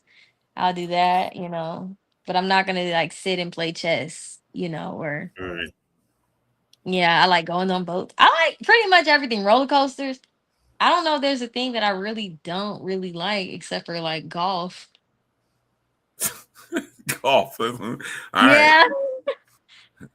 That just means I'm gonna give it 10 years, Kelvin. 10 years she'll be playing golf. Like, I know I said back in the day, but somehow I went out there and I found it so peaceful. Oh man. Yeah. I've gotta, yeah. Yeah, they gotta pay me to go out there for real. Cause it's a little boring. It's a little boring. Well, tell us how we can support you. Where what do you how can folks continue to support you? How can folks check in and follow what it is that you're doing, or you tell us. I would say, I don't know, like maybe just keeping up with social media, resharing content, resharing photo shoots that I do with photographers. The fashion show is gonna be big. I'm definitely nervous about that one because I'll be walking in a bikini. And I definitely cry because I'm like, dang, like my dad is not gonna be here for one of my first real shows in modeling for sure. But you know, I just was like, you know, I remember your why, you know, and just carry on with you and go in confidence. You know, I was worried about, Lord, what are the saints gonna think of me walking in a bikini? They're gonna be like, she not saved. I'm still saved. Okay, praise Jesus, hallelujah. I'm still saved. I'm still dipped in Christ. Okay.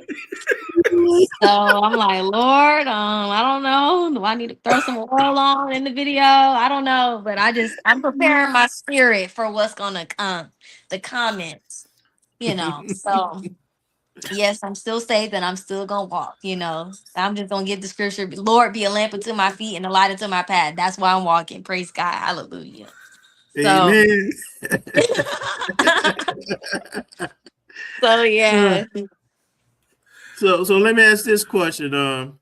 You're in Miami. I'm actually down in Miami for work right now too. But I know your sister got a little something coming up this weekend, if I'm not mistaken, and we're going to try to have her on next week. But Yeah, are you going to be able on. to? Are you going to be able to make it back? What is it, next Wednesday? No, I'm talking about to her event. Isn't she graduating? Oh yes, I don't know when she should be graduating either May or June. I can't keep up with that girl. She's at this point I'm just praying that she graduates. Like I don't know, but yeah, she's graduating soon. Yep, yep. We'll keep up with her. That is awesome. That is awesome. Both of y'all young ladies are definitely making us proud. And I know your dad is proud too. So and you just blossom into who you are. And I love it. You lean into it, and that what makes it beautiful. For sure, for sure. I thank you guys. I think it's a good outlet for sure. Let people know where they can find you on the socials. Okay, you can find me on social media on Instagram, Victorious_Majesty. Victoria is my middle name, so that's what my dad named me. Majesty Victoria. Yeah, on social media, TikTok, all that. There it is. There it is. Good to catch up with you, Majesty. Yes. Glad you're making moves, changing the world down there. Keep striving to be great. And keep sharing the updates. We like to hear where you're at and what you're doing. I will. Thank y'all for having me. This is so nice. Thank you. Yeah. For graduation, we're gonna bless you with a little something. I still think I got your cash out. I appreciate it. Thank you. All right. July 31st is when I graduate. Mm-hmm. All right. We'll All right. Looking forward to it. All right, go ahead and go back and get some rest. I will. I will. Thank you guys. All right. Thank Take you. care, Majesty. Good stuff. Oh man, good to see young ladies doing well. Good stuff, man. Good stuff. Let's see. Let's hit up what baseball has coming up. If you want to we can transition to that real quick, Kelvin. Yes.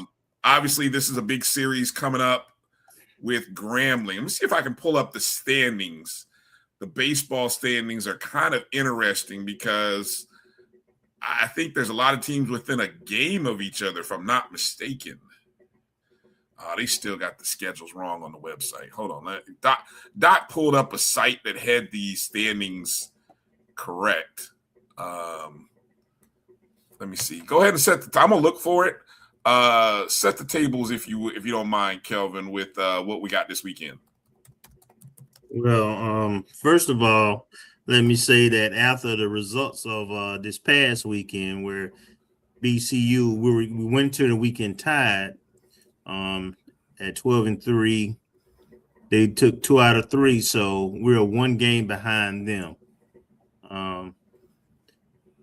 They finished with we're the 2 now. 4, 5, and 6 or something like that teams in the standings, whereas we play one bottom feeder, but we still play Texas Southern, who's third place, I think, and I forget who our third opponent is. Texas Southern. That's the last one of the that's the last series though. We play Alabama A&M and somebody else before then. Well, we got Grambling this weekend. Grambling. Right. Grambling this weekend. So if the season means anything and consistency, we're in a position where we're in a very favorable position. Let's put it that way, to finish no less than second. And I saw that Bethune played out a conference game today. It was competitive, but he lost by 2 to FIU. And with their 3 remaining opponents, they haven't had many sweeps against the SWAC, especially with the top team, the better team. So it should make for a very interesting race these last 3 weeks. This is the correct standings. They're not accurate on the SWAC website, but as I mentioned, the top 5 teams are all within a game. Really, correct me. The top 7 schools are within a game of each other. You see, we sit 1 game behind Bethune. Texas Southern sits a game behind us. Southern, who has won 9 straight conference games, they're sitting a game behind Texas Southern. Also tied with them is Alabama State. And then Grambling, Grambling sits a game behind Southern and Alabama State. Arkansas Pine Bluff sits a game behind them. I mean, it's crazy. Yeah, and everybody plays each other these last 3 weeks. Everybody plays each other down the stretch. That's why I was saying, these last 3 series, the fluidity. And I said this the other day, what would shock me is seeing somebody sweep an opponent down the stretch, at least in this weekend. I think this weekend series will be very interesting, and somebody might really separate themselves with a sweep this weekend. But, how important is a sweep? It's going to be huge. Giving yourself that kind of separation where somebody who is currently in 5th or 6th could possibly jump into 2nd place. So, as we travel to Grambling State this weekend, the guys have got to be locked in. Grambling State sits 3 games behind us in the conference race. But more importantly, we're trying to stay within pace of 1st place. Correct. So that's what we got. So we can expect Caleb Granger to kind of lead off game 1, Workman to game 2, and Campa game 3. That's kind of been the format for Coach. Yep. So kind of expect that to stay as is. Yep, and I think we're through with all our midweek games too. Yes. Yeah, probably so.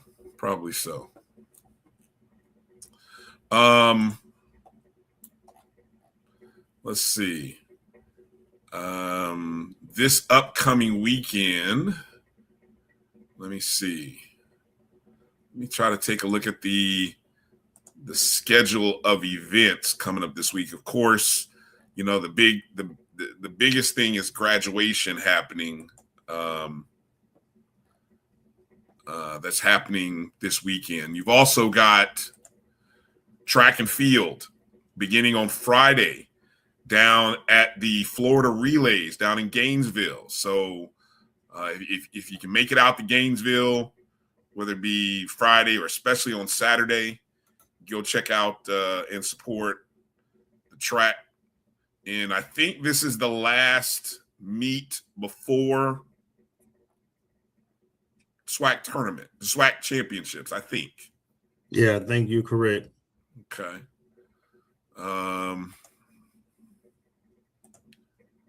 Let's see. Just kind of taking a look at that's all that. On Monday,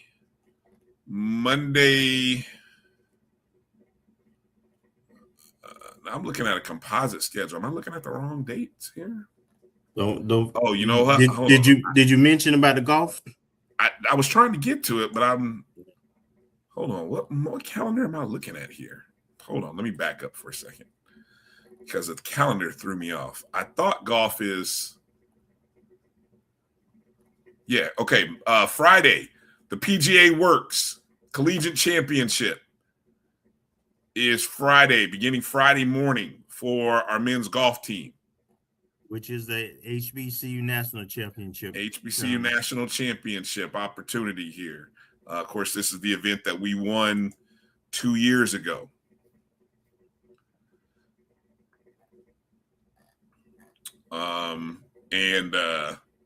The track is at East Coast Relays too in Jacksonville. Okay, see, that's what threw me off. Unfortunately, I was looking at I thought I was looking at next month. I was probably looking at early April. So, okay, thank you for correcting me. So, track is in Jacksonville. Mm-hmm. Yeah, and golf is in South Florida at the PGA Works Collegiate. So that is a Friday and Saturday event for the PGA Works Collegiate Championship, and track and field is Friday and Saturday in Jacksonville. Mm-hmm. Yeah. Okay. And I think that's it. Thank you, EA. Thank you, guys. All right. Other FAMU related news, Kelvin. I want to give a quick shout out birthday to Coach Bridget Gordon. Coach Gordon had a birthday just the other day. Coach? Happy birthday, Pressure. Yeah. Coach, a fellow Taurus. Shout out Team Taurus. I knew there's a reason why I like Coach so much. So Coach, and some big news that the basketball program made. Last week we talked about the signees that the basketball program had made, and then just earlier over the weekend, as of Saturday, we got another big piece of the recruiting puzzle. A big announcement came in as one of the top post players on Division II from the CIAA, Breasia Colt. It's funny. Remember when Coach was talking about having another Breasia, right? Mm-hmm. Breasia Colt, who was the 25-26 CIAA Women's Defensive Player of the Year from out of the CIAA. The 6'2" center is bringing her talents to FAMU after 2 seasons at Livingstone College, where she ranked 20th nationally in Division II with not only 61 blocks, she was 5th in the nation with 20 double-doubles. And she ranked 5th in total rebounds with 353. She had an average of 12.2 rebounds per game, which was 4th nationally in Division II. That's impressive. And so it'll be interesting to watch and see how that translates at the Division I level, where, we'll get a chance to see, how the pace of play, goes, and how, but,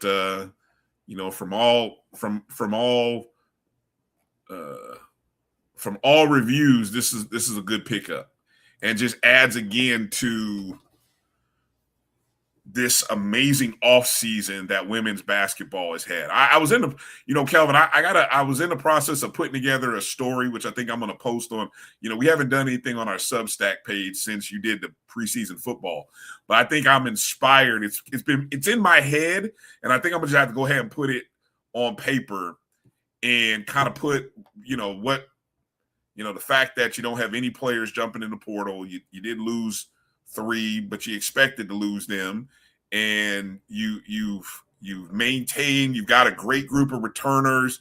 You've added to the recruiting class. Coach gets the contract extension. It's a lot of positives, a lot of good things happening for the women's basketball. And man, we have not had this kind of positivity surrounding our women's basketball program in some time. And I'm excited for Coach Gordon, and I'm excited for the staff, and more importantly, these ladies, because I think whenever you can go into a new season with some stability, which is crazy to think about in this day in college athletics, right? Where there is so much instability. So many coaches are having to rebuild, reload, whatever phrase you want to say. That's happening to 80% of the college athletic programs in the SWAC, in HBCU, mid-majors, Division I, power programs. And so I think it's exciting. So I think I just had to, I got to put all this down in writing and kind of talk about it, and maybe see if I can I'll get an interview with Coach, and maybe get a tease on some of the opponents in the season too, because I think that'll be impressive to kind of talk about as well.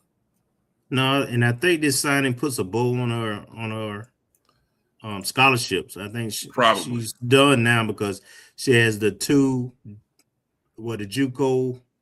young lady as well as a transfer that should bring in playing experience. Then she got the 2 high school, which 2 amazing high school guard who was a scoring champion, yeah. And then a 6'3", 6'4" post player coming out of the Tampa area. Yeah, nice pieces, very nice pieces to what she has returning. Nice pieces, definitely. So I might have to, definitely got to talk about what's returning, what's coming, and because I really think we got to build up a little bit of steam for people getting excited. Thank you, Ron Jab. I appreciate that. With an update on where the golf tournament is. They're in West Palm Beach, again, at the Parks Golf Course. So for anybody down in the Palm Beach area, the PGA Works, the HBCU National Championship Tournament will be happening down there. Parks Golf Course in West Palm Beach. Appreciate that, Ron Jab, very much. I knew Coach had told us, and for the life of me, I could not remember where.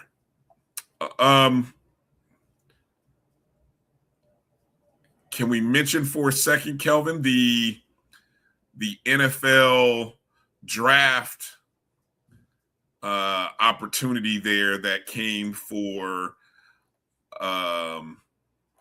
Ashton Grable, right? Let's see. Let me see. I'm looking at the interesting thing about that particular is where he's going. He has a brother that's already on the Bills team that is a lineman also. Really? Yeah, I didn't realize that either. So he should have a inside track in terms of knowing what to expect and the playbook and all that kind of stuff, because he's got a sibling that can help him along.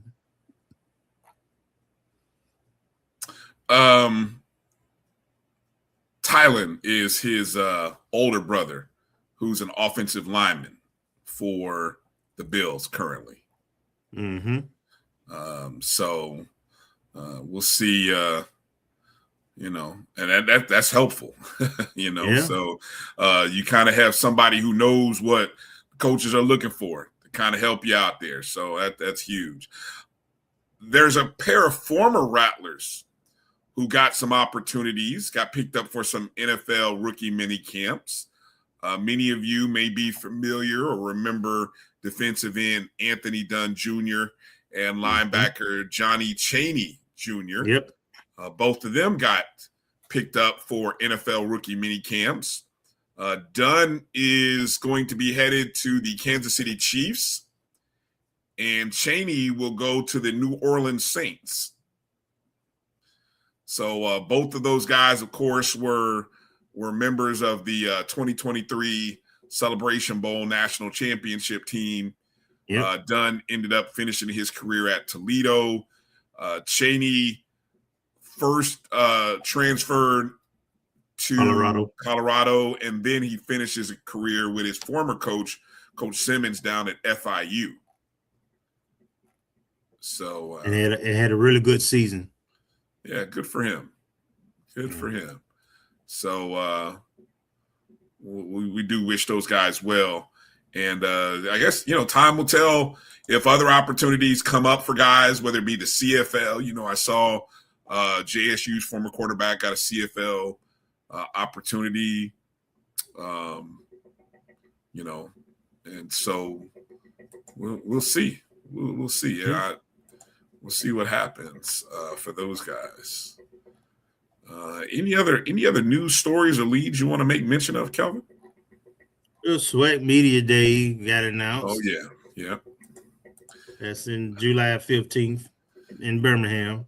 Yep, talking season begins, and we got to start making some reservations to be there. So we'll do that.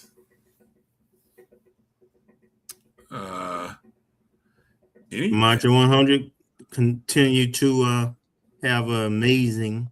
Yeah, explain this thing that they were in, because I'm going to play old man here. I'm not supposed to say get off my lawn, but I'm just going to be the old man that doesn't know what that I don't know. I don't know if I can be much help in explaining. All I know is that the pullover challenge. Will Packer and Ludacris came and sought them out to do. I guess I'm assuming. I don't know. I'm assuming that that's a new release or something coming out by Ludacris, but he's got a pullover challenge, and he sought out the 100 first. I know he's went to Clark Atlanta, and they did one there afterwards, but of course you will always want to start with the best. So yeah, I saw something where the 100 was challenging some other bands or whatever. I think it sounded very similar to the Michael Jackson. No, what was the other challenge where they were challenging bands to play a song? The rapper. Yeah. I can't. Don't make me lie. I can't call it. I know. Get off my lawn. Old men talking about young folk business. So we'll leave that alone. But shout out to the Marching 100. Definitely. All right. Well, I think we've kind of hit all the talking points for this show. Obviously, those of you if you're keeping up with things going on in the NBA front, Go Magic. They're still alive. They're still coming back to Orlando for Game 6. Can they close them out? We'll see tonight. Coming up later tonight, can the Lakers close it out tonight? We'll see what happens there. And I think it'll be interesting. But all eyes will be tuned in on Tuesday for the SWAC softball tournament on SWAC TV. Make sure to be tuned in and locked in. And, of course, hopefully we'll bring home another national championship this weekend with golf. So make sure to pay attention on your social media handles, FAMU Athletics, our site. We'll make sure to retweet anything that we come across. Track and field events, HBCU Track and Field is always a good site to follow to keep up with events there. And then, of course, we'll We'll keep up with the golf, and we'll keep you guys updated as we learn information regarding scores, et cetera, et cetera. By the way, I think it's worth mentioning that the FAMU 1887 Strikes Day of Giving that was held the last Thursday and Friday, the middle of the April, I think it was like the 18th or somewhere around there, has raised a total of $560,000 for that effort and growing. So $500,000 in a few days is pretty big. Yeah, definitely big time stuff there. It was more, yeah. They got more of a team than the Pelicans or the Mavericks or the Rockets. Edwin, you're funny. Yeah, surprisingly, yeah, they had a good run there after Shaq. They had this guy named Dwight Howard. Remember that guy, Edwin? Yeah. So anyway, I do want to, before we close out the show, I don't want to leave without making mention of a good friend of the show. Yes. Just last week, matter of fact, we learned the terrible news that our good friend Brad Gillens, who many of you knew, Brad would come on our show whenever we were going to talk about South Carolina State or even Bethune-Cookman. Brad passed last Wednesday. Very shocking news. Brad had been, of course, writing with the Hale Wildcats site. I mean, he's a freelance, but he had done a lot of things with Hale Wildcats over the last 15 years. But of course, Brad is not only an alum of South Carolina State, but he's an alum of Florida A&M. That's right. A member of Kappa Alpha Psi, very involved in his fraternity, loved by his family. Those who knew him always enjoyed talking to Brad. Always, if there was anything going on, man, Brad would call. We get that call, man. we knew something was going on, man. Brad would. I'm gonna miss not getting those calls. Whether it be FAMU, something going on about South Carolina State, or something going on with Bethune, or just, I don't know. I'm just gonna miss, hearing from Brad, and so we along with the folks at Hale Wildcats, the Bethune-Cookman family, the South Carolina State family, of course, our FAMU, the members of Kappa Alpha Psi, we all mourn and we grieve and we keep his family in our thoughts and prayers. I have not heard any additional information since last week, but we couldn't end the show tonight without sharing this moment. Kelvin, I'll give you time to anything you want to mention and say. Hold on a second. Hold on, Kelvin. Your audio dipped for a second. We'll make sure people can hear you here. Okay, try again. Yeah, I remember when Brad graduated and he came over to FAMU grad program, and he was working with Ronnie and Alvin Hollins, the legend, in the SID office in athletics while he was getting his master's degree at FAMU. And I remember going up to Orangeburg to a game. Come on up, man. We got you. We're gonna take care of you. And they had a camper out there and tailgating, and he did as he said. They took care of us. And of course, as you know, periodically Brad would call. Not only when something was going down. Of course, he was gonna call when something was going down. But going at FAMU, man, what's going on at FAMU? But he would just call and just check in from time to time, man. So just an excellent person, and it's surprising because he's some people keep things close to the chest and private, so no one saw this coming. It was a kind of sudden surprise for most of us. So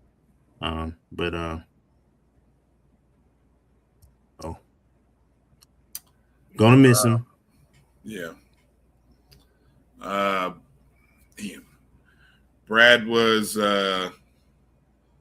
44 years old.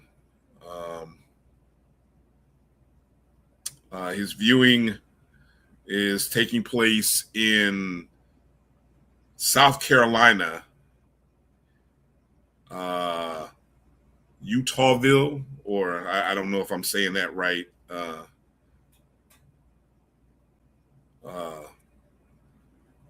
Utahville Community Funeral Home Chapel. Actually, it'll be taking place tomorrow. Yeah. Services will be tomorrow. Thank you, Keith.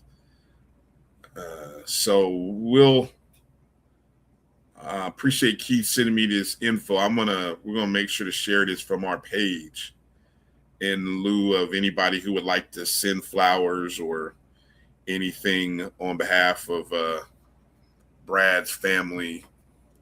And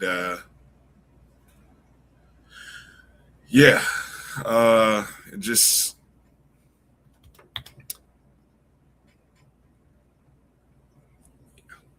all right. Keep family in thoughts and prayers. Make sure to take care of your health. Stay connected. And keep checking on each other. Sometimes we gotta keep checking on each other. That's all we can really do. So absolutely. On behalf of the O&G StrikeZone and the family, we can't wait to see you again, Brad. And we will always keep you in our thoughts, especially on those Saturdays and those game days when FAMU and South Carolina State are about to play. And OBC. Yeah. And we'll miss connected with you. So, yeah. That's how we're going to close it tonight, folks.